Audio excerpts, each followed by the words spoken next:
This game is the first time we've done a tactical RPG with the Lord of the Rings franchise. Unlike some tactics games, this is a story-based game, and it does follow the whole War of the Ring story all the way through, from the Shire all the way to Mount Doom.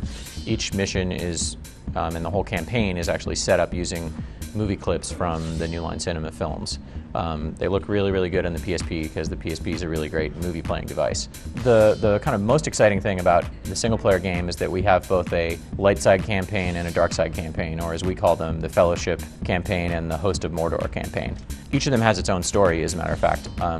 We've constructed a sort of a what if scenario about what would happen if Sauron won, and we've constructed it using the movie footage. So there's really two fully playable campaigns, and the whole theme of Lord of the Rings is about the allure of great power and how that sort of corrupts you, and we wanted to give the player a chance to sort of play that side of things. It's a grid-based game, it's a turn-based game. Those are the kind of basic things one might expect from a tactics game or a strategy game. There's plenty of time to plan what you're going to do. It's also an RPG, so all your characters have special abilities and items that they can use. Frodo has a development path that you can take him through, and you can make choices about what you want to buy for him, or same with Lurtz or the Witch King or any of the other heroes in the game. But the biggest thing we've done, and I think the big innovation we've done, really comes in the multiplayer game, which is the notion of simultaneous turn-taking. So we support ad hoc Wi-Fi multiplayer up to 4 players. All tactics games have a separation of movement from attacking, but our combat, you move everybody, and then we change phases to the combat phase, and then everybody goes ahead and does their attacks as well.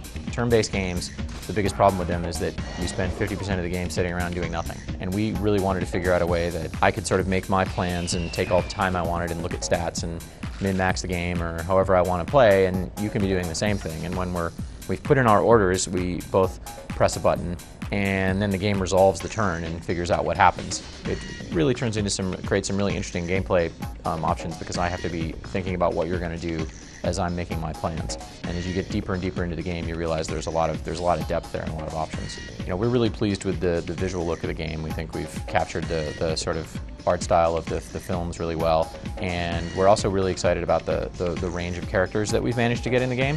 Because this spans the entire trilogy, we get to bring Boromir back. You can play as Theoden. Because of the dark side now, you can control the trolls and the Balrog. You get to play as Sauron himself, and he's like a total kick-ass character and has all sorts of great special abilities and stuff. We've got just this tremendous variety of great Lord of the Rings characters that you can use.